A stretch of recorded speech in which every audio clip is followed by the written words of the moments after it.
When you look at the photographs and the pictures and the videos that come from there, and you hear the screams of people screaming as the Israeli government burned men, women and children alive. They burned them alive. And the world stands by while 15,000 children are being slaughtered. 35,000 men and women and children.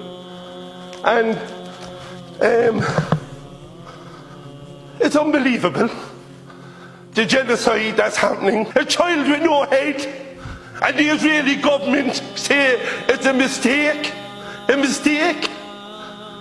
I hope that Benjamin Netanyahu burns in hell the same way them children and their families burned. I hope him and his generals and the far-right government in Israel, that when their God finally brings him to the resting place, that he deserves to burn in hell. Because what is happening now, not alone is it apartheid, not alone is it atrocity and a war crime, it's just horrific.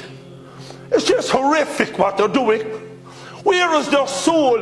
Where is the soul of the Israeli people? After everything the Jewish people have suffered down over the decades, that they would allow their government to do this to other human beings.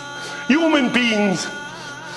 But in the eyes of Netanyahu and this far-right Israeli government, Palestinians are human beings. But today here, the Irish people say, we recognise Palestine. Shame on Israel. Shame on what they've done, and will never be forgotten.